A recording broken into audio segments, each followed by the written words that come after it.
के साथ करेंगे गुरु स्तुति। लंबा गहरा श्वास।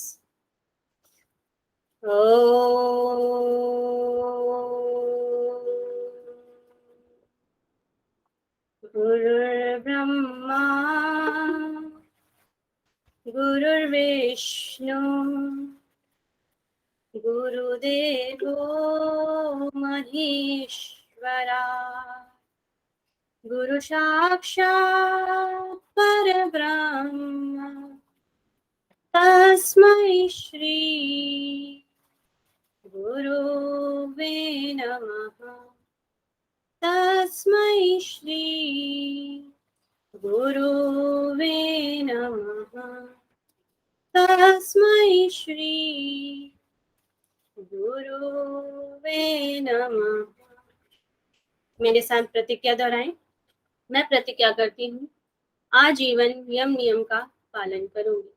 मैं प्रतिज्ञा करती हूँ विश्व में योग का पताका फहराऊंगी। मैं प्रतिज्ञा करती हूँ फर्स्ट टाइम में नेट जेआरएफ क्लियर करूंगी। मेरी संकल्प शक्ति सुदृढ़ है, पवित्र है, अबाध्य है। ओम ओम ओम।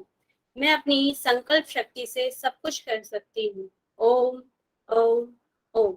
मेरे पास अजय मनोबल है। ओम ओम ओम। अपने दोनों हैंड्स को रब करेंगे, आंखें ढकें और आए वापस। तो कल के बारे में बता दे कोई, कल हमने क्या पढ़ा था? कोई भी एक जन।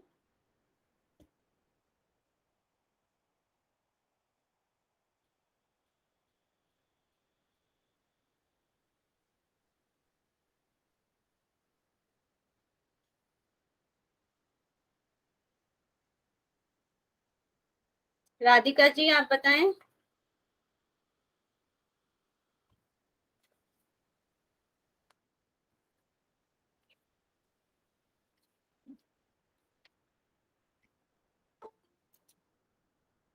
जी मैम। कल हमने क्या क्या पढ़ा था उसके बारे में बताएं थोड़ा सा। जी मैम, कल हमने प्राणायाम, प्रत्याहार प्रत्याहार नहीं पढ़ा है कल? पढ़ा था। कल हमने तीसरा अध्याय पढ़ाया था मैम। चले ठीक है।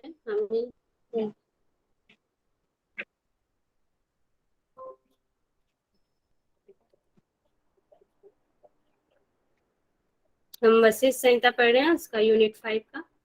और कल हमने नाड़ी शुद्धि की विधि और नाड़ी शुद्धि के लक्षण, प्राणायाम और नाद के बारे में पढ़ा था। आज हम प्रत्याहार और मर्म स्थान के बारे में पढ़ेंगे और चतुराध्याय का पंचधारणाएं ध्यान समाधि करने की कोशिश करेंगे। देखते हैं कितना हो पाता है आज। तो ठीक है। तो प्राणायाम हमें एक दिन में कितनी बार करना चाहिए? 12 हम्म 36 बार मैम। 16 बार 36। कंफ्यूज?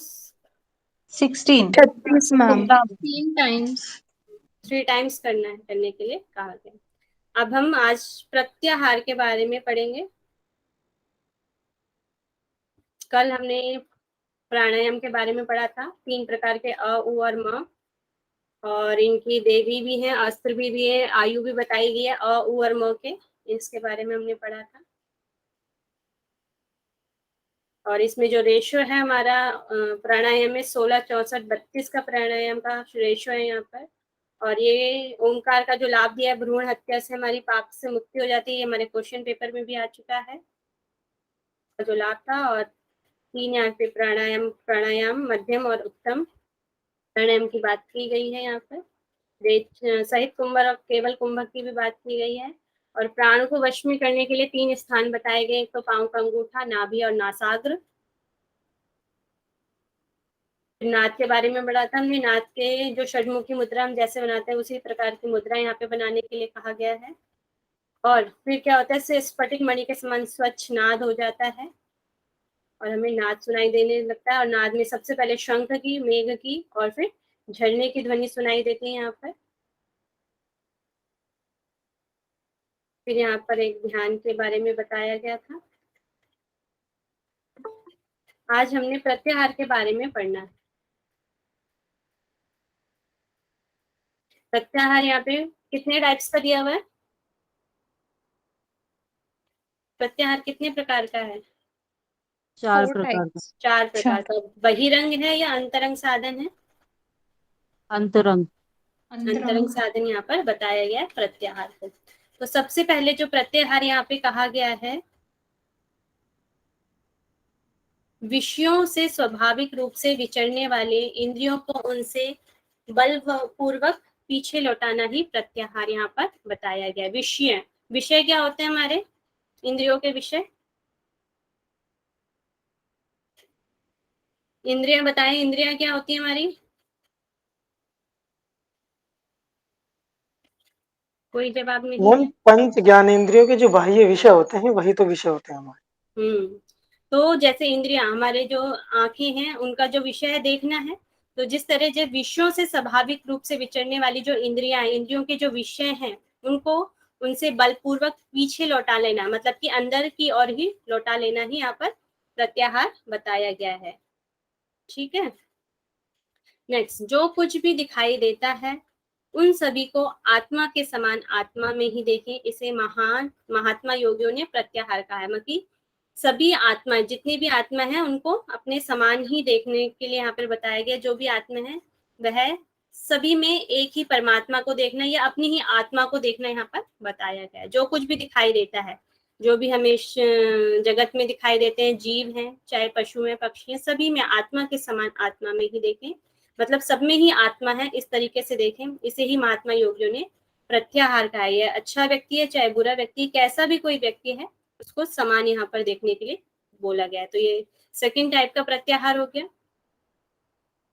नेक्स्ट है थर्ड में लिखा है, शरीरधारियों के लिए नित्य विहित कर्मों को, शरीरधारी जो भी देहधारी है, मतलब मनुष्य जो है, नित्य विहित जो उनके रोजाने के जो कर्म होते हैं, कर्मों को बिना किसी आडंबर के अपनी आत्मा में अनुष्ठान करना।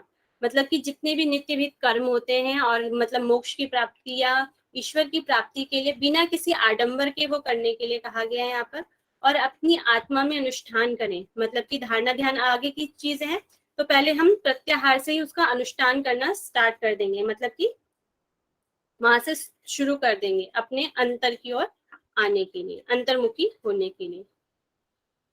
मैम आडंबर का क्या अर्थ होता है?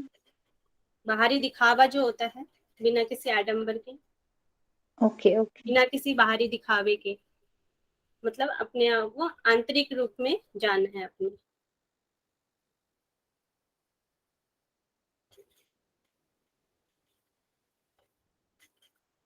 फिर आता है नेक्स्ट प्रत्याहार। प्रत्याहार, इसमें जो फोर्थ प्रत्याहार है इसको उत्तम प्रत्याहार भी कहा गया है। यहाँ पे जो उत्तम प्रत्याहार है इसमें 18 मर्म स्थानों में वायु को स्थिर करना है, फिर एक एक स्थान से उचित रीति से वायु को खींचना होता है, और वहीं से उत्तम प्रत्याहार है। अब मुझे किसी को 18 मर्म स्थान के नेम लर्न है तो बता दीजिए, है किसी को लर्न? नहीं है, चलिए ठीक है। तो अब मुझे बताएंगे 18 मर्म स्थानों का और कहाँ पर वर्णन आया है? सिद्ध सिद्धांत पद्धति। रॉन्ग है, पद्धति में षोडश आधार है। ब्राह्मण उपनिषद। त्रिशिको ब्राह्मण उपनिषद में हमारे 18 स्थानों का वर्णन आता है। ठीक है। 16 आधारों का वर्णन कहाँ कहाँ पर आता है? सिद्ध सिद्धांत पद्धति। सिद्ध सिद्धांत 16 आधारों का गोरख संहिता में भी है, हटकर दीपिका में भी है और सिद्ध सिद्धांत पद्धति में। सिद्धांत पद्धति में भी। ठीक है। तो ये हमारे 16 आधार हो गए और 18 मर्म अलग स्थान है। वहां पे 16 है, यहाँ पे 2 और बढ़ा दिए गए हैं, तो ये हो गया 18 मर्म। ठीक है। और इनका वर्णन हमारे 2 ग्रंथों में मिलता है, एक तो वशिष्ठ संहिता हो गया और नेक्स्ट हो गया त्रिशिको ब्राह्मण उपनिषद। योगी सदा इस तरह से उत्तम प्रत्याहार की प्रशंसा करते हैं। शरीर के 18 मर्म स्थान दिए गए हैं, ये इनसे हमारे एग्जाम में आता भी है, तो इनको अच्छे से लर्न करना है सभी ने। पादंगुष्ठ, गुल्फ संधि, पिंडिका मध्य, जानु मूल, जानु उरु मध्य, पायु मूल, देह मध्य, लिंग, नाभि, हृदय कमल, कंठकूप, जिह्वा मूल, नासा मूल, नेत्र प्रदेश, भूमध्य, ललाट और ब्रह्मरंध्र। ये हमारे 18 मर्म स्थान बताए गए। अब मुझे बताएंगे हमारे शरीर की कुल माप कितनी है अंगुलियों से हमारे? 96 96 अंगुल। 96 अंगुल दी हुई है, और इसमें प्रत्याहार के माध्यम से ही हमारे पूरे शरीर की माप भी बताई गई है।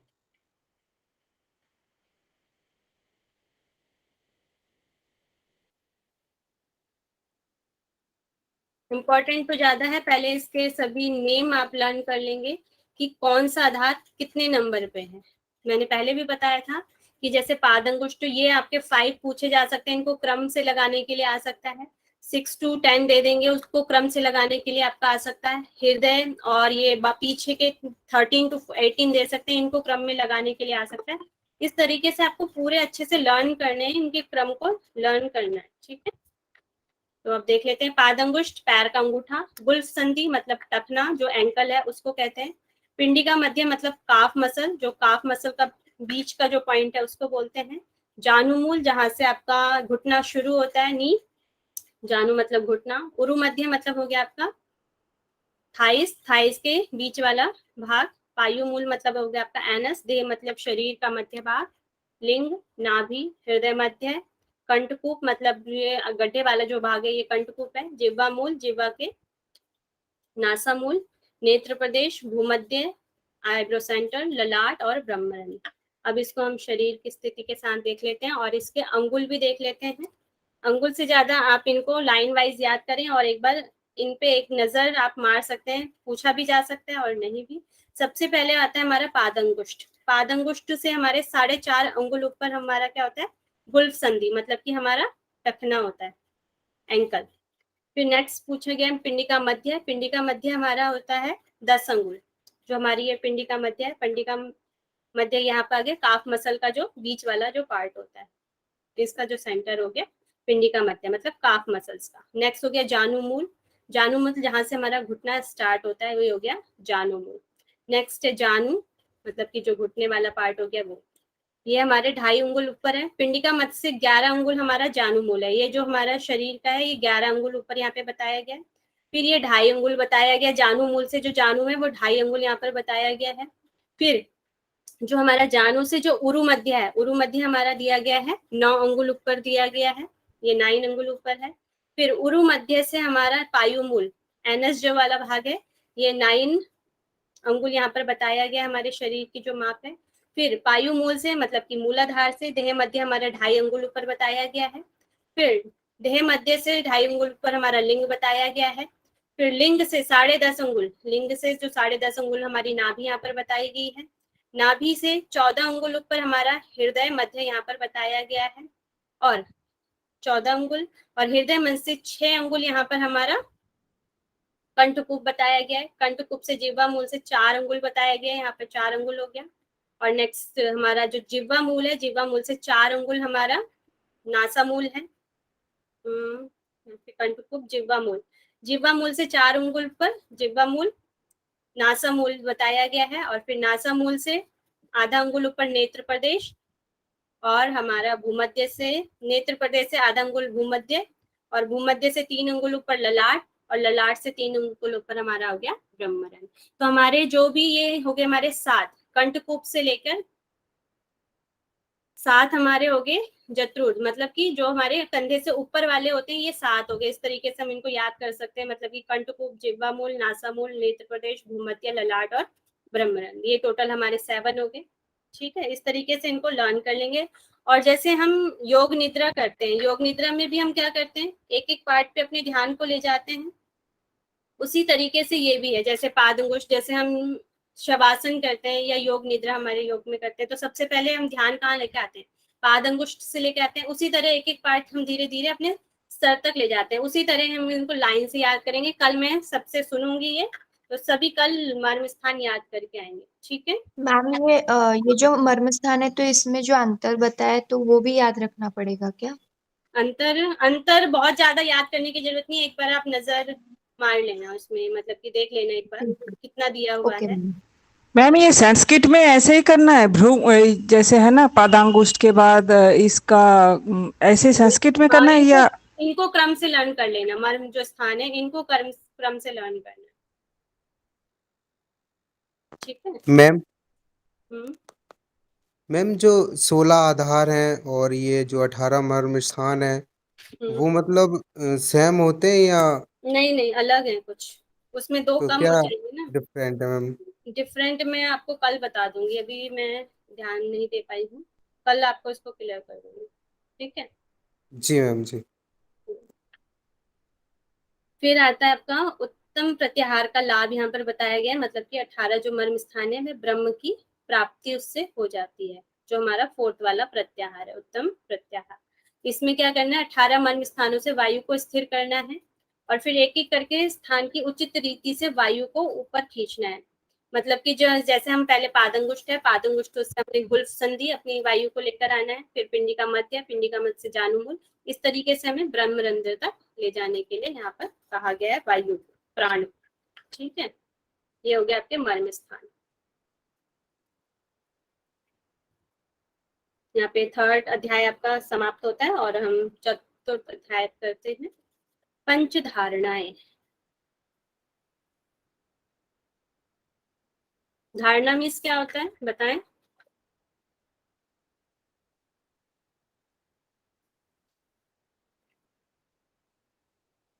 धारणा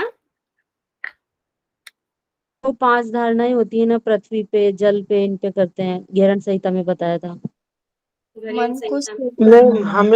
हमें तो पातंजलि योग सूत्र के अनुसार पता पातंजलि योग दर्शन की बता दीजिए। है। जी, तत्र प्रत्येकतांता ध्यानम। अच्छा, धारणा ध्यान पूछा आपने। धारणा धारणा तो में वो होती है ना, जो तेलवत जो तेल के समान की जाती है ना, एक समान की जाती है किसी भी चीज पर, ऐसे। देशबंधितस्य धारणा। देश देशबंध चित्तस्य धारणा, किसी एक देश पर अपनी देश इंद्रियों को को एकाग्र करना, पे इंद्रियों को अपने एकाग्र धारण कर लेना, वही यहाँ पर धारणा होता है। और यहाँ पर हमारी पंच धारणाओं की बात की गई है, 5 जो धारणाएं हैं।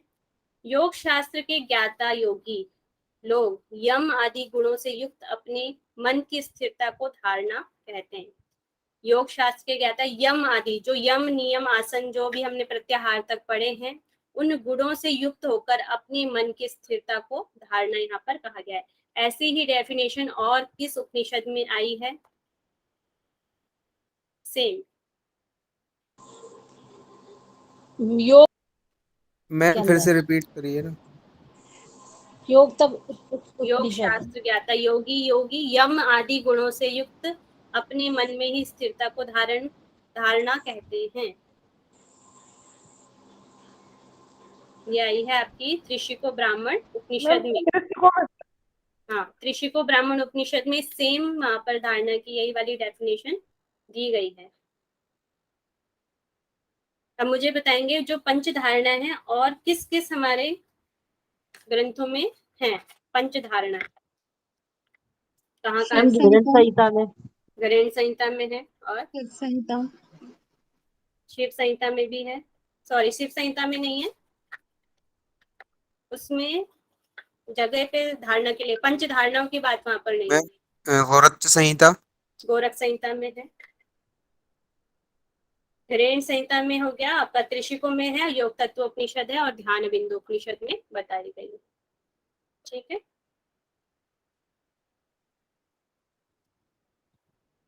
नेक्स्ट इसमें कह रहे हैं हृदय में अंतराकाश के साथ बाह्य आकाश का चिंतन करना है, इसे ही धारणा कहा गया है। और इससे योगी आकाश विहारी बन जाता है। आकाश विहारी होता है आकाश गमन में जाने की शक्ति उसमें आ जाती है, उसको आकाश विहारी कहा जाता है। हृदय में अंतराकाश के साथ बाह्य आकाश, जैसे मतलब अंतराकाश जो हृदय में, हृदय के अंदर हम देखते हैं, और बाह्य आकाश जैसे बाह्य चीजों पे हम ध्यान लगाते हैं। बाह्य चीजों पे हम किस किस चीज पे ध्यान लगाते हैं, जैसे चंद्रमा, सूर्य, इस तरीके पे जो ध्यान होते हैं उनको हम आंतरिक, मतलब कि अपने हृदय में जब उनका ध्यान कर देते हैं, वो हो गया अंतराकाश। और ये हो गया बाह्य आकाश का चिंतन करता है, उसे ही यहाँ पर धारणा कहा गया है।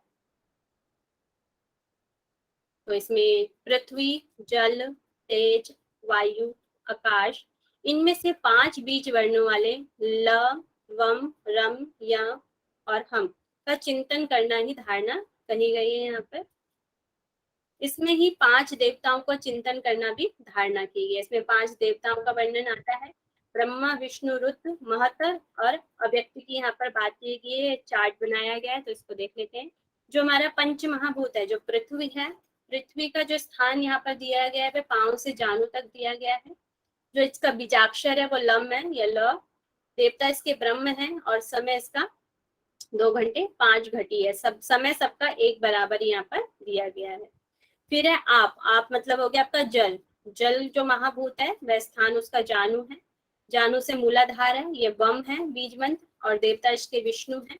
समय इसका 2 घंटे 5 घटी दिया है। तेजस, तेजस है आपके मूलाधार से हृदय, हृदय का है आपका बीजाक्षर रम है। जो देवता है वह रुद्र है और समय इसका 5 घटी है। जो वायु है, वायु हृदय से लेकर भूमध्य है, बीजाक्षर यम है।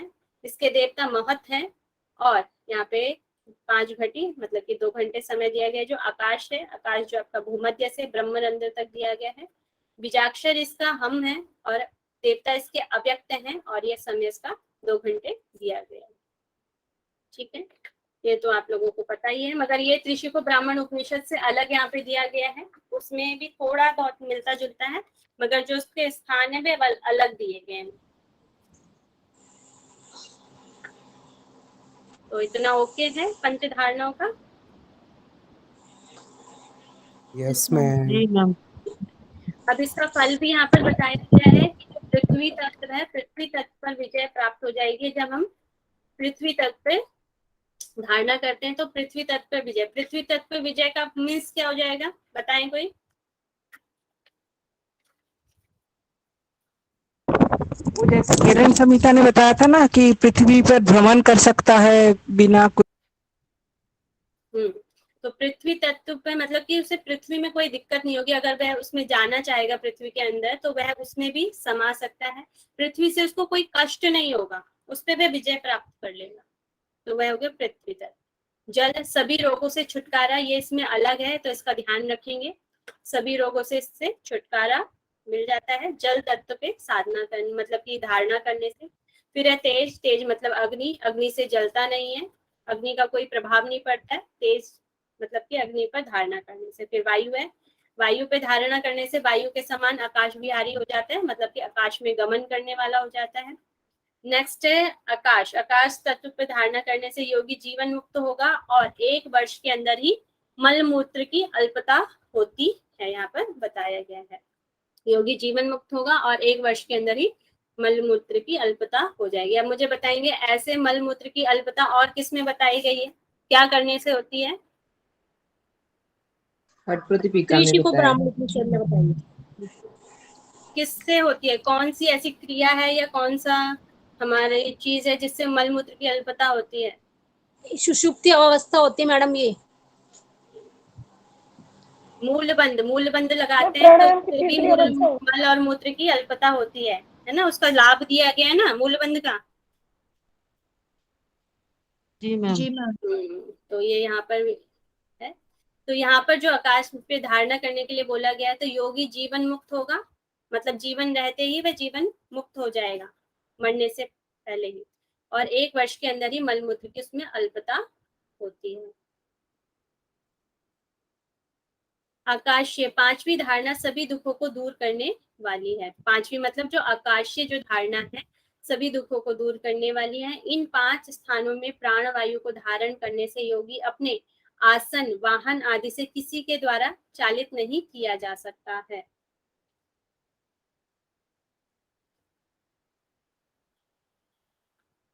अपने आसन मतलब कि उसको वहां से कोई हिला नहीं सकता है। आसन और वाहन आदि से किसी के द्वारा उसे इधर उधर नहीं भेजा जा सकता है।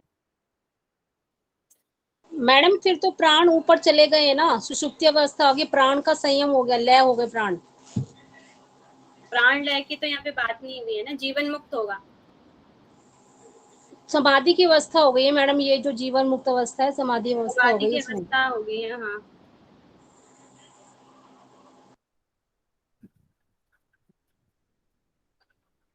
नेक्स्ट है ध्यान।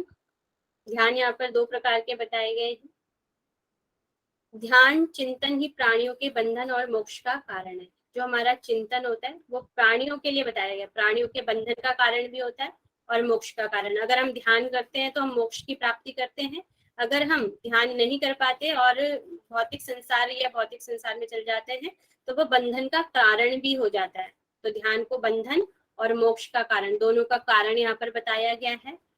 फिर ध्यान मर्म स्थानों और नाड़ियों के संस्थानों तथा वायु के स्थानों और कार्यों को पृथक पृथक जानकर ध्यान का अभ्यास करना चाहिए। मर्म स्थान अभी हमने पढ़े थे प्रत्याहार में। नाड़ियों के संस्थान, जहाँ पर नाड़ियों का चैनल होता है, 72,000 नाड़ियां जो है उनके बारे में बताया जा रहा है, कहा जा रहा है। तथा वायु के स्थान, जो भी हमारे 10 प्राण वायु है, उनके स्थानों के बारे में जानना है। और कार्यों को पृथक पृथक और उनके कार्यों को भी जानने के लिए यहाँ पर कहा गया है और ध्यान का अभ्यास करना चाहिए। तो हमें किस किस चीज का ज्ञान होना चाहिए? मर्म स्थानों का, नाड़ियों का, वायु का और उनके कार्यों का हमें ज्ञान होना चाहिए और तब हमें ध्यान का अभ्यास करने के लिए कहा गया। ये क्वेश्चन बन सकता है कि ध्यान से अभ्यास से पहले हमें किन किन चीजों की जानकारी होनी चाहिए। तो मर्म स्थान, नाड़ियां, वायु, इन तीनों का हमें ज्ञान होना चाहिए और इनके स्थानों का और इनके कार्यों का। ठीक है।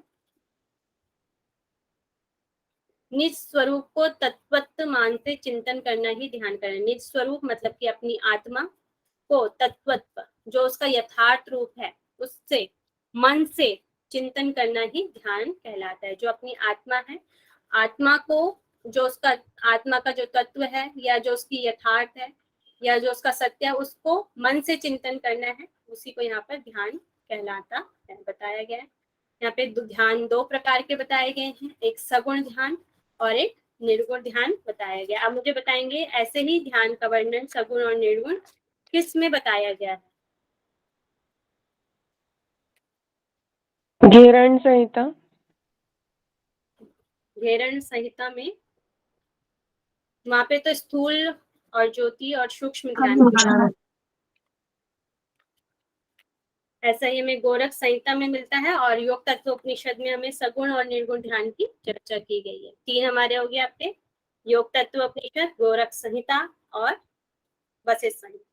यहाँ पे सगुण और निर्गुण ध्यान की बात की गई है। सबसे पहले अगर आपसे पूछा गया है तो इसमें ध्यान के कितने प्रकार हैं? 2। सबसे पहले ऑप्शन में अगर 2 है तो आपको 2 को चुनना है, फिर उसके बाद 6 को चुनना है अगर ऑप्शन आए तो। सगुण 5 प्रकार का और निर्गुण 1 प्रकार का यहाँ पर बताया गया। सगुण मतलब क्या होता है? मैम एक क्वेश्चन था। अभी ऊपर जो बताया ना आपने, ध्यान ही सब प्राणियों के बंधन और मोक्ष का कारण, तो ये अगर बंधन का कारण है तो इसका मतलब ये है क्या कि ध्यान का जो अभ्यास है वो गलत तरीके से जब करते हैं तो वो बंधन का कारण नहीं, है? जैसे ध्यान, जो व्यक्ति ध्यान कर रहा है तो वो तो मोक्ष को प्राप्त कर लेगा, जो ध्यान नहीं कर रहा उसके लिए बंधन का कारण हो जाएगा ना, नहीं कर पाया तो। ओके।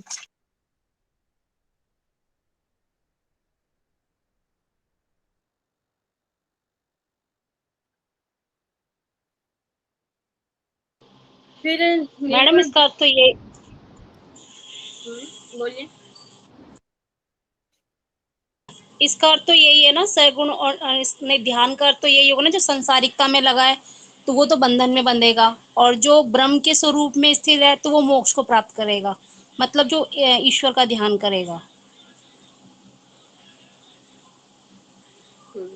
सगुण ध्यान होता है जब हम किसी को मूर्ति रूप में, किसी जैसे किसी की पूजा करते हैं, किसी का रूप जो होता है उसका जो हम पूजा करते हैं वह सगुण, उसका जो ध्यान करते हैं, सॉरी पूजा नहीं बोलेंगे यहाँ पे, ध्यान करते में सगुण ध्यान हो जाएगा।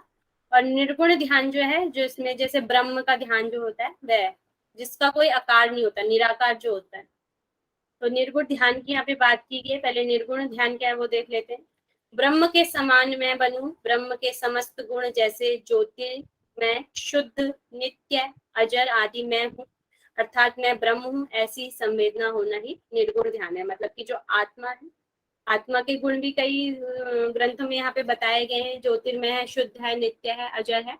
उसी तरह का जो ब्रह्म है, ब्रह्म के समान ध्यान करना यहाँ पर निर्गुण ध्यान बताया गया, मैं ब्रह्म हूँ।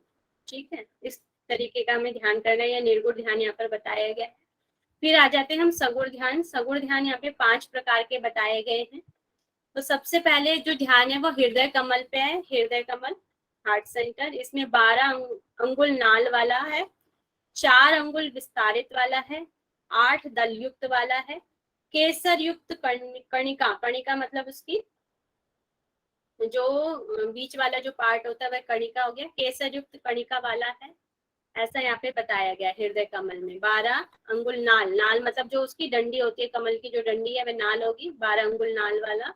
4 अंगुल विस्तारित, 4 अंगुल चौड़ा है, उसमें 8 दल हैं, 8 पंखुड़ियां हैं, और केसर युक्त कर्णिका वाला यहाँ पर बताया गया है। और यहाँ पे विष्णु की विशेषताएं बताई गई हैं। जो वशिष्ठ मुनि वशिष्ठ थे वह किसकी आराधना ज्यादातर करते थे? विष्णु जी की। विष्णु जी की, तो इसलिए उनने उनकी विशेषताएं भी यहाँ पर बताई गई हैं। जो वासुदेव हैं, जगन्नाथ हैं, नारायण हैं, चतुर्भुज हैं, 4 भुजाओं वाले हैं, प्रशस्त अंग वाले हैं, प्रशस्त मतलब सुंदर अंग वाले हैं, शंख चक्र गदाधारी हैं, किरीट, किरीट मतलब मुकुट, और तथा केयर धारी, केयर धारी हो गया आपका जो बाजूबंद वगैरह होते हैं उसके लिए यूज होता है, किरीट तथा केयर धारी हैं, कमल के पत्ते के समान नेत्र वाले हैं, श्रीवत्स से चिन्हित वक्ष वाले हैं। श्रीवत्स एक प्रकार का चिन्ह होता है, वो चिन्ह वक्ष में होता है विष्णु जी के, वो बताया गया है। पूर्ण चंद्र के समान मुख वाले विष्णु, मतलब कि पूर्ण चंद्रमा, पूर्णिमा जैसे चंद्रमा होता है उसके मुख वाले हैं। पीत वस्त्रधारी, पीले वस्त्र वाले हैं, अद्वितीय हैं। कमल की क्रांति के सदृश चरण वाले परमात्मा, चारों तरफ क्रांति के आसमान रूप वाले ईश्वर हैं। तो सगुण ध्यान को स्टार्ट करने से पहले वह विष्णु की विशेषताएं यहाँ पे बताते हैं, हृदय कमल में है और उनकी ये विशेषताएं बताई हैं। अब हमारा आता है प्रथम सगुण ध्यान जो बताया है। तो इसमें ऊपर दिए हुए विष्णु नारायण की सभी विशेषताओं को ध्यान में रखते हुए 8 दल युक्त हृदय कमल में ध्यान करें। नाभि में कितने दल बताए गए हैं यहाँ पर? 12 दल बताए गए, और हृदय में 8 दल बताए गए। और 8 दल ऐसे और कहाँ पे वर्णन मिलता है हमें हृदय कमल में?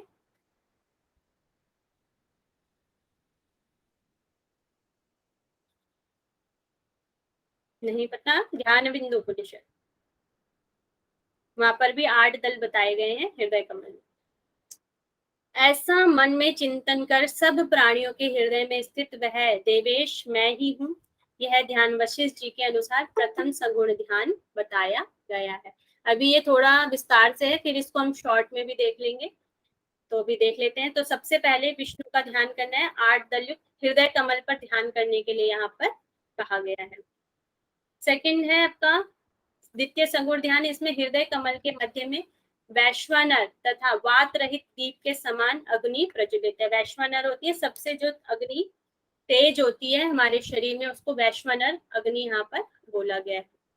तो सबसे अग्नि जो सबसे ज्यादा प्रज्वलित होती है, उस अग्नि शिखा में परम आत्म तत्व को देखते हुए उसके साथ तादात्म्य का मनोभाव विकसित करना है। यह वशिष्ठ जी के अनुसार द्वितीय सगुण ध्यान बताया गया। तो द्वितीय सगुण ध्यान में वैश्वानर अग्नि का ध्यान करना है, अग्नि शिखा का ध्यान करने के लिए यहाँ पर कहा गया है। कहाँ पर करना है? हृदय कमल में करने के लिए यहाँ पर कहा गया है। नेक्स्ट है थर्ड हमें भूमध्य पे करना है, भूमध्य में ध्यान है।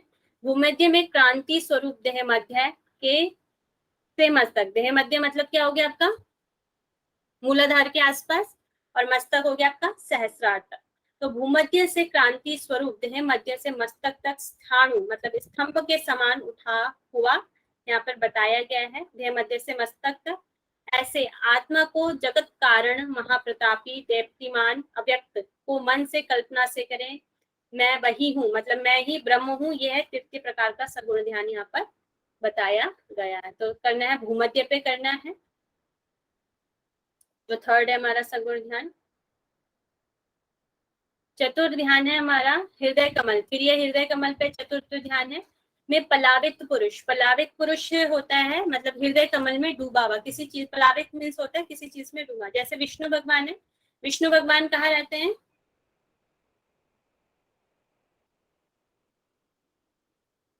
समुद्र में। कहाँ पर?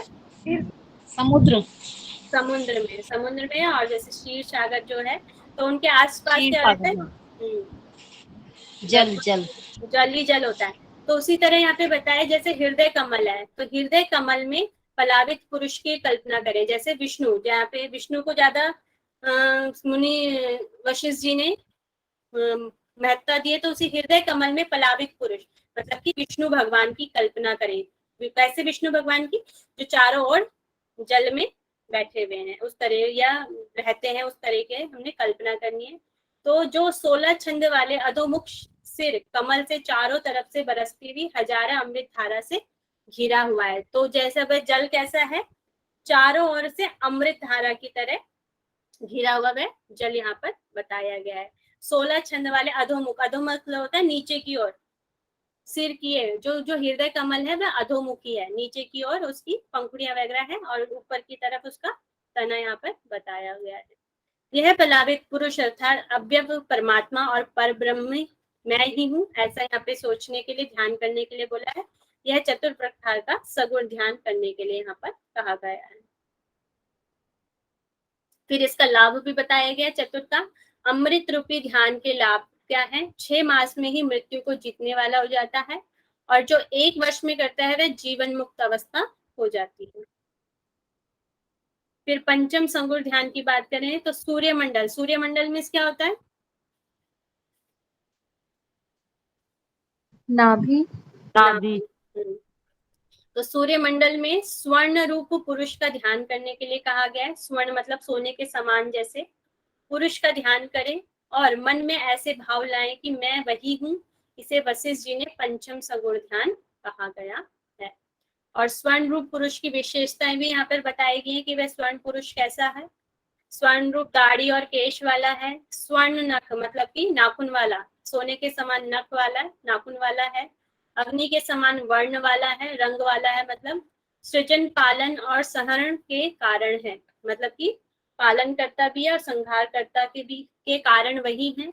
पद्मासन में स्थित है, सौम्य है, सभी रत्नों से व्याप्त मुकुट आदि से विभूषित, संपूर्ण जगत को प्रकाशित करने वाले यहाँ पर बताए गए हैं। फिर इसका यहाँ पे लाभ भी बताया गया है, सूर्यात्मक ध्यान का लाभ, मतलब कि जो हमारा 5th नंबर का सूर्यमंडल पे जो ध्यान करने के लिए गया है तो इसका लाभ भी बताया गया। इस सूर्यात्मक ध्यान से विद्वान लोग इस संसार में मोक्ष मार्ग को ले जाते हैं। जो हमारा लास्ट वाला ध्यान है, इससे क्या होता है, इस संसार से मोक्ष मार्ग को ले जाते हैं, क्योंकि हमारा ध्यान के बाद क्या आता है, समाधि ही आ जाता है। इसलिए अब ये शॉर्ट ट्रिक है इसमें, तो इसको लर्न करने की। जो सगुण ध्यान है, प्रथम में हमें हृदय कमल पे करना है, देव उसमें विष्णु है, नारायण है और उसकी विशेषता क्या है, चतुर्भुज है, शंख है, गदा है, चक्र है, पीतवस्त्र और धारी है। द्वितीय में दिया है हृदय कमल, वैश्वानर का या ध्यान करना है, दीप शिखा का, और इसमें आत्म तत्व में ध्यान करना है, अग्नि के समान जो वात रहित है उसकी विशेषता यहाँ पर बताई गई। तृतीय है भूमध्य पे ध्यान करने के लिए कहा है, अव्यक्त आत्मा का ध्यान करने के लिए कहा है और विशेषता इसकी अव्यक्त है। चतुर्थ है हृदय कमल पर पलावित पुरुष का ध्यान करना है, जो 16 छंद वाले अमृत धारा से घिरा हुआ है, ऐसे पुरुष का ध्यान करना है।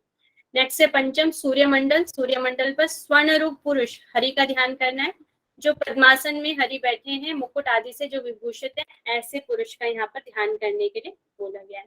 तो हमारे 5 प्रकार के संगुण ध्यान हो गए। इसमें से जो 3 है, प्रथम, द्वितीय और चतुर्थ, ये तीनों ही हमारे हृदय कमल पे है, मतलब हार्ट सेंटर पे है, और जो तृतीय है और पंचम है ये हमारा तृतीय भूमध्य पे हो गया, और जो सबसे लास्ट है पंचम नाभि पर दिया गया है। तो ये हमारे 5 प्रकार के सगुण ध्यान हो गए हैं।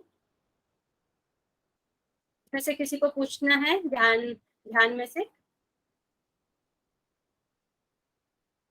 ओके इतना सभी को? जी मैम। मैम ये नीचे वाला 16 कमल मुख और कहाँ पड़ा था, एक और आप ही ने पढ़ाए थे जिसका कमल का मुंह नीचे तरफ है?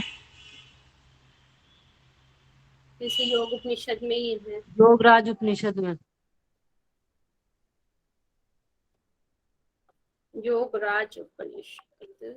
मैम अपना चतुर्थ में हृदय कमल है और द्वितीय में हृदय कमल है और पहले में हृदय द्वितीय और चतुर्थ, फर्स्ट, प्रथम। सेकंड, फोर्थ, थर्ड में भूमध्य है। जी, थर्ड में फर्स्ट, सेकंड, फोर्थ में हृदय। नेक्स्ट हम पढ़ेंगे समाधि। इसमें जीवात्मा और परमात्मा की एकता ही समाधि कही गई है। ऐसा ही त्रिशु को ब्राह्मण उपनिषद में भी कहा गया है समाधि के लिए। जीवात्मा और परमात्मा की एकता ही समाधि है। जैसे जैसे ध्यान चलता रहेगा वैसे वैसे ही समाधि आती रहेगी, मतलब जैसे जैसे हमारा ध्यान बढ़ता रहेगा समाधि की अवस्था आती रहेगी। ध्यान से ही आत्मा को आत्मा में लगाना है। आत्मा को आत्मा मतलब कि परमात्मा तक लगाना है। समाधि के भवपाश को समाधि से भवपाश को दूर किया जा सकता है, मतलब जो सांसारिक मोह माया है उसको दूर किया जा सकता है। जो सांसारिक बंधन है उससे हम दूर कर सकते हैं। किससे? समाधि से। सत्य, ज्ञान, अनंत और आनंद रूप निर्गुण ब्रह्म का आत्मा में चिंतन करने से उस स्थिति में ही समाधि का लाभ होता है। आत्मा में चिंतन करने के लिए यहाँ पे बात की गई है सत्य, ज्ञान, अनंत और आनंद रूप जो निर्गुण ब्रह्म है। आत्मा में चिंतन करना है इस ऐसी अवस्था का, और उससे समाधि लाभ होगा। हृदय कमल के अंदर आत्मा, शरीरकार, वासुदेव परमात्मा का ध्यान करने से उस स्थिति में समाधि लाभ हो। जो हमने अभी ऊपर पढ़े थे, जो हमने ध्यान के बारे में पढ़े थे, वैसे ही मिलते जुलते यहाँ पर बताया, क्योंकि हम पहले ध्यान लगाएंगे, ध्यान से ही तो हम समाधि की ओर जाएंगे। तो उसी तरह के यहाँ पर बार बार हृदय कमल आएगा और इसी तरह वहां पे बताया गया। हृदय कमल के मध्य में स्थित शिखा स्वरूप, वहां पे हमने वैश्वानर पढ़ा था, तो यहाँ पर स्थित शिखा स्वरूप ज्योतिर्मय ईश्वर का ध्यान करने से वहां पर समाधि लाभ होगा। यहाँ पे क्रम थोड़ा आगे पीछे है तो देख लेंगे। यहाँ पर बाद में दिया हुआ है शिखा स्वरूप, मतलब कि वैश्वानर की तरह यहाँ पर दिया गया है। फिर हृदय कमल में स्थित अमृत में पलावित देह, वही आ गया पलावित, पुरुष की जगह पलावित देह यहाँ पे कर दिया गया। पलावित देह के स्वामी आत्मा में पुरस्कार का ध्यान करने से ही यही यहाँ पर समाधि का लाभ बताया गया है। भौं के मध्य में, मतलब कि भूमध्य में अधिष्ठ स्वर्ण के समान पीतकार ईश्वर का आत्मा में ध्यान करने से यहीं पर समाधि का लाभ होता है। जो हमने 3rd नंबर पे पढ़ा था भूमध्य में, तो वो आ जाएगा। और यहाँ पर मगर 5th में स्वर्ण के समान यहाँ पर दिया गया है। फिर सूर्य मंडल के स्वरूप, जो हमने 5th नंबर पे पढ़ा था, सूर्य मंडल के स्वरूप स्वर्णमय शरीर वाले देवता हरि का आत्मा में ध्यान करने से यहीं पर समाधि का लाभ होता है। ये सारे समाधि के लाभ बताए गए कि जैसे हमने ध्यान किया था, ध्यान से आगे हम समाधि की ओर आते हैं, तो यहाँ पर समाधि का लाभ होता है। यहाँ पे शॉर्ट में दिया हुआ है, इसके आगे जब हम आत्मा में ध्यान करेंगे तो निर्गुण ब्रह्म का चिंतन करना है। हृदय कमल के अंदर आत्मा में ध्यान करेंगे तो वासुदेव परमात्मा का ध्यान करना है। हृदय कमल के मध्य में शिखा स्वरूप ज्योतिर्मय ईश्वर का ध्यान करने के लिए कहा गया है। हृदय कमल में स्थित अमृत में आत्मा के पुरुषकार का ध्यान करना है, पुरुष के आकार का ध्यान। भूमध्य में पीतवर्ण ईश्वर का ध्यान करना है, और आत्मा में सूर्य मंडल स्वरूप देवता हरि का ध्यान करने के लिए यहाँ पर कहा गया है। तो इसमें शॉर्ट में ही इसको लर्न कर लेंगे। फिर आगे बताया समाधि का लाभ, अष्टांगक ज्ञान का लाभ। अष्टांगक का मीन्स यहाँ पर क्या है? अष्टांगक बताएगा कोई? अष्टांगात्मक, जिसमें अष्ट अंग है, उनके ज्ञान का लाभ। अभी तक 8 अंग है। 8 अंग हैं, तो अभी तक हमने 8 अंगों के बारे में पढ़ चुके हैं हम, यम से लेकर समाधि तक। तो अब उसका लाभ के बारे में बता रहे हैं कि उससे क्या लाभ प्राप्त होंगे। यम से लेकर समाधि तक जो भी हमने 8 अंगों के बारे में पढ़ा है, उसके क्या लाभ है। ज्ञान के साथ फला आसक्ति, मतलब आसक्ति रहित से रहित नित्य कर्मानुष्ठान करने वाला साधक को मुक्ति प्राप्त हो जाती है, मतलब कि मोक्ष की प्राप्ति हो जाती है। नित्य कर्मानुष्ठान जो नित्य इनको करता है, यम नियम और समाधि तक करता है। और कैसे? फला आसक्ति, बिना आसक्ति के रहित। निश्चल बुद्धि से जो पुण्याख्यान को नित्य अध्ययन करेगा, वह सभी पापों से मुक्त होकर सत्य को जानने वाला बनेगा। मतलब कि अभी तो यहाँ पे नित्य करने के लिए बोला गया था, अब यहाँ पे अध्ययन करने के लिए बोला जा रहा है। केवल जो इस पुण्याख्यान को, पुण्याख्यान मतलब यम से लेकर समाधि तक का जो पुण्याख्यान है, इसको नित्य अध्ययन करेगा, वह सभी पापों से मुक्त हो जाएगा और सत्य को जानने वाला बनेगा। नेक्स्ट दे रहे हैं, नित्य श्रद्धा और भक्ति के साथ जो इसका श्रवण करेगा। ऊपर अध्ययन है, 3rd नंबर पर श्रवण करने के लिए बोला गया है। सुनेगा, उसका एक जन्म का किया हुआ पाप एक ही दिन में नष्ट हो जाएगा, ऐसा बोला है। यह परम योगख्यान को एक बार जो भी सुनेगा और उस पर अच्छी तरह से विचार करेगा, वह सर्व ज्ञाता को प्राप्त होगा। मतलब उसके सभी चीजें ज्ञात हो जाएंगी, सभी चीजें मालूम हो जाएंगी। ये शॉर्ट में है। नित्य कर्मानुष्ठान करने वाला मुक्ति की प्राप्ति, नित्य अध्ययन करने वाला सभी पापों से मुक्ति व सत्य का जानकार हो जाएगा, और जो श्रवण करेगा उसको सुनेगा, एक जन्म का पाप एक दिन में नष्ट हो जाएगा, और मात्र एक बार सुनने से और विचार करने से सर्वज्ञता की प्राप्ति होगी। तो यहीं पे आपका चतुर उपदेश या चतुर अध्याय समाप्त होता है। यहाँ पर किसी को कुछ पूछना है तो पूछ सकते हैं।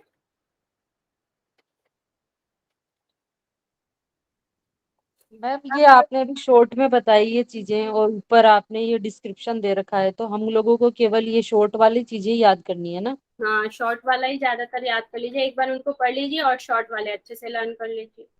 Okay ma'am. क्योंकि इसमें मिलान भी आते हैं आपके कई सारे, तो इसमें मिलान भी आ सकता है।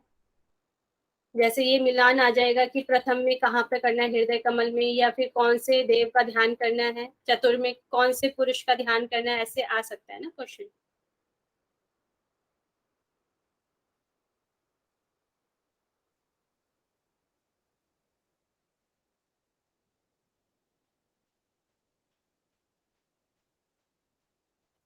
ओके है फिर सभी को इतना? जी मैम। तो चलिए क्वेश्चन आंसर कर लेते हैं।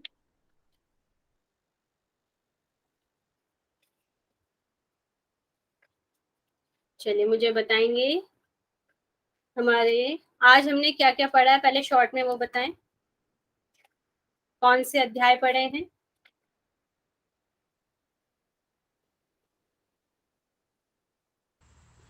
तृतीय अध्याय का थोड़ा सा and चतुर्थ अध्याय।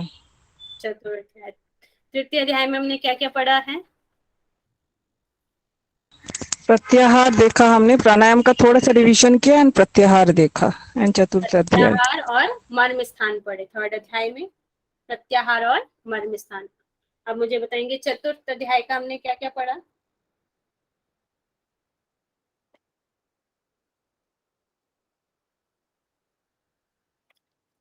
टाइप करें सर। हमने ध्यान पढ़े, सगुण ध्यान, निर्गुण ध्यान।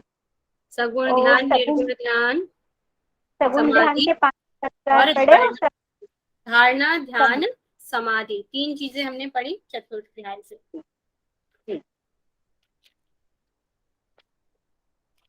नेक्स्ट मुझे बताएंगे हमने कितने मर्म स्थानों के बारे में पढ़ा? 18। 18। 19 कौन कह रहा है? आयुषी जी 18 है। और कितने प्रत्याहार के बारे में पढ़ा? 4। 4 प्रत्याहारों के बारे में पढ़ा। फर्स्ट प्रत्याहार क्या है?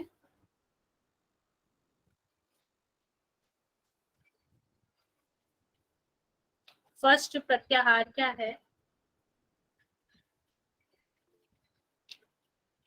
महुआ पाल जी बताएं। बलपूर्वक इंद्रियों का जो विषय है उसको अंदर की तरफ लेके जाना, दैट इज द फर्स्ट प्रत्याहार। फर्स्ट प्रत्याहार है बलपूर्वक अपनी इंद्रियों को अंतर्मुखी करना। नेक्स्ट सेकंड प्रत्याहार क्या है?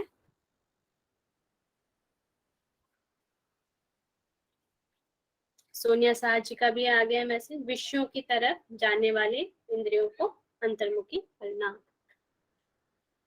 सेकंड मैम जो कुछ भी दिखाई देता उन सभी को आत्मा के समान आत्मा में ही देखे। आत्मा में सभी आत्माओं को समान देखना, इसका मतलब हाँ, सभी आत्माओं को समान देखना, सेकंड प्रत्याहार है। वर्ड नंबर थर्ड प्रत्याहार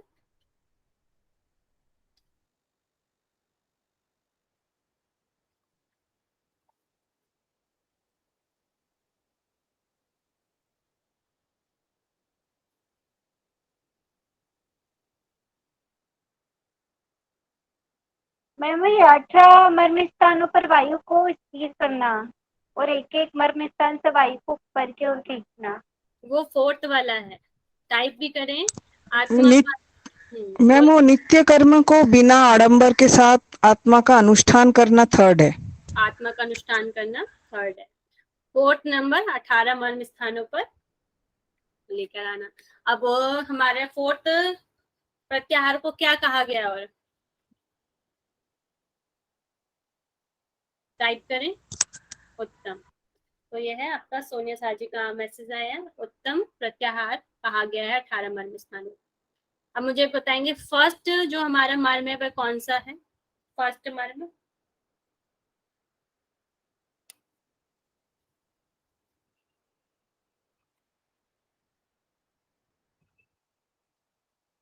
पादांगुष्ठ, पादांगुष्ठ है। और हमारा सबसे लास्ट वाला मर्म कौन सा है? मर्म स्थान ब्रह्मरंध्र बताया गया है। नेक्स्ट 10th नंबर पे कौन सा मर्म है? 10th नंबर पर कौन सा मर्म है? नाभि।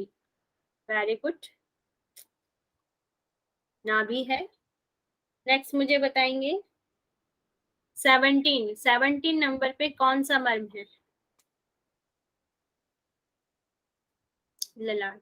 अब मुझे बताएंगे उत्तम प्रत्याहार का लाभ कौन सा है? उत्तम प्रत्याहार का लाभ क्या है? ब्रह्म प्राप्ति। मानसी जी का मैसेज आया है, ब्रह्म प्राप्ति। आयुषी जी का, सोनिया जी का, शिखा जी का, ब्रह्म की प्राप्ति होती है इन प्रत्याहारों से करने से। कल मैं सभी से मर्म स्थानों को सुनूंगी, तो सभी लर्न करके आएंगे सभी मर्म स्थान। नेक्स्ट मुझे बताएंगे पंच धारणाओं के बारे में। पंच धारणा, पहले तो धारणा की डेफिनेशन बताएं।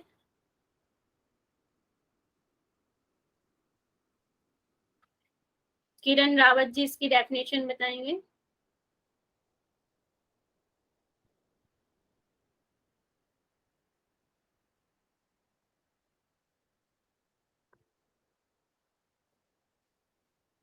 महुआ पाल जी बताइए। यम नियम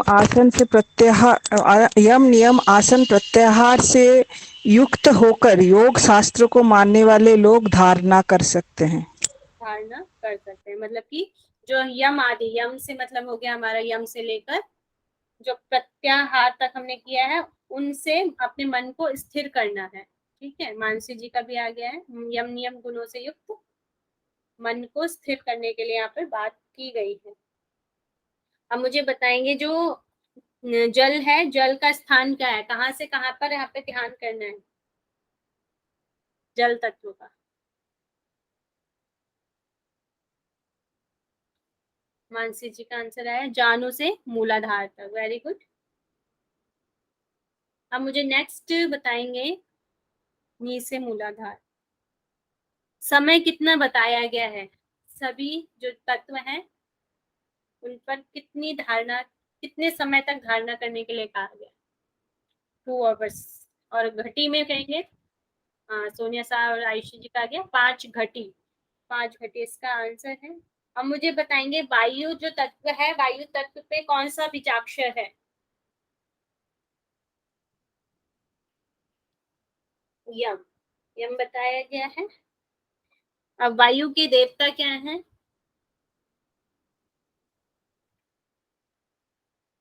महत बताया गया है। Very good, Sonia Shah ji. Next मुझे बताएंगे जल तत्व पर साधना करने का क्या लाभ है?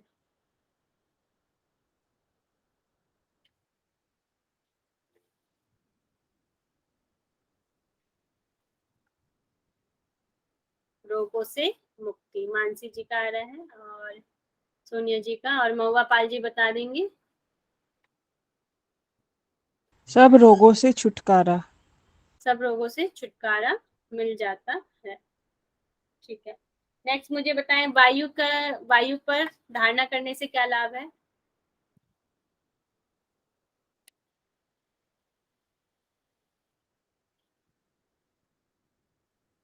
आकाश गमन की सिद्धि आ जाती है, आकाश में विहार।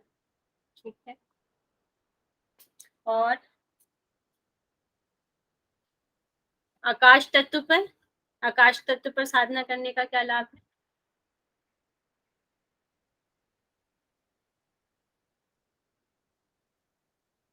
जीवन से मुक्ति। और एक और लाभ बताया गया आकाश पर, आयुषी सिंह जी का आ गया मल मूत्र और जीवन मुक्ति। दो लाभ बताए गए, एक तो जीवन मुक्त होगा और एक मल मूत्र की अल्पता हो जाएगी। नेक्स्ट मुझे बताएंगे ध्यान कितने प्रकार के बताए गए हैं? 2 प्रकार के, कौन कौन से?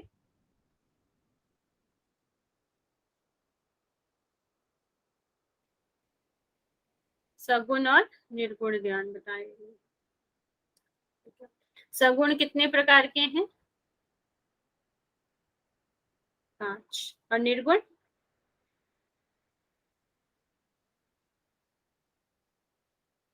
1 प्रकार के बताए गए हैं। अब मुझे बताएंगे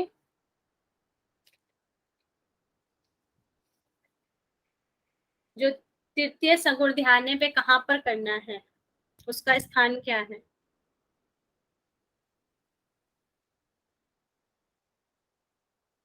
भूमध्य पे करने के लिए कहा गया है।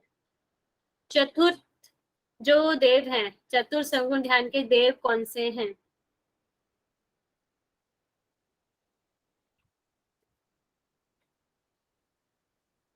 लावित विष्णु, मानसी जी का आया है, मिस्टर डॉक्टर महुआ पाल जी का विष्णु।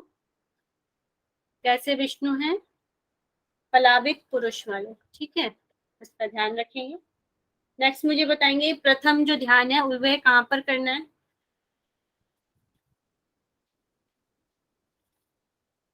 प्रथम हार्ट पर, हृदय हृदय का। कमल में। पंचम जो ध्यान है वह कहाँ पर करना है? मंडल में, सूर्य मंडल। सूर्य मंडल में करने के लिए कहा गया है। नेक्स्ट मुझे समाधि, समाधि की डेफिनेशन बताएं।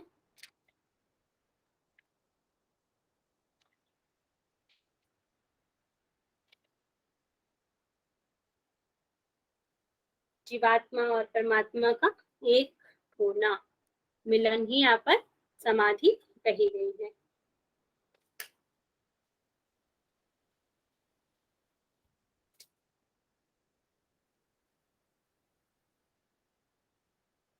भूमध्य में किसका ध्यान करने के लिए कहा गया है समाधि में?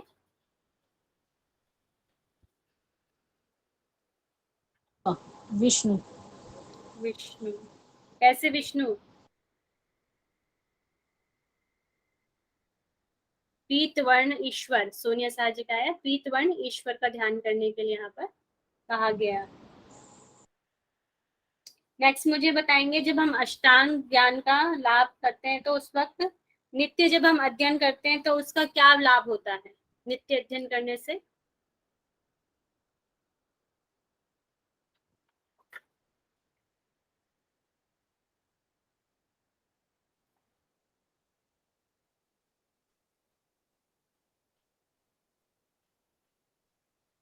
पापों से मुक्ति हो जाती है।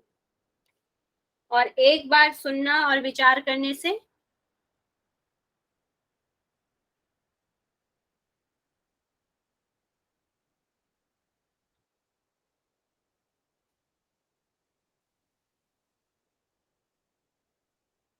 आयुषी सिंह जी बता देंगे क्या टाइप किया आपने? मैम वो ज्ञातज्ञ हो जाते हैं, सभी चीजों का ज्ञान हो जाता है। तो सभी चीजों का ज्ञान प्राप्ति हो जाती है, ठीक है। यहीं पर हमारे समाधि के क्वेश्चन भी खत्म होते हैं। हमारे 4 चैप्टर कंप्लीट हो चुके हैं। हमारा 5th और 6th चैप्टर इसका रह गया है, इसको हम कल करेंगे। सभी अपना कमर गर्दन सीधा कर लेंगे। कुछ बोल रहे हैं? नोट्स दे दो तो मैं राइट डाउन कर लूंगी। हाँ जी मैम, पीडीएफ शेयर कर दीजिए प्लीज। ठीक है, ओके।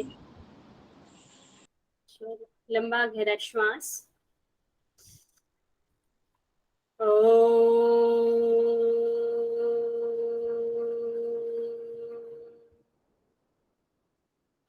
पूर्णमदः पूर्णमिदं पूर्णात् पूर्णमुदच्यते पूर्णस्य पूर्णमादाय पूर्णमेवावशिष्यते।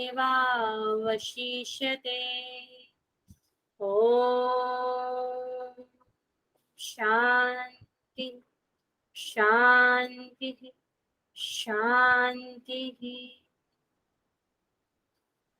इन दोनों हैंड्स को रब करेंगे, फिर रखिए।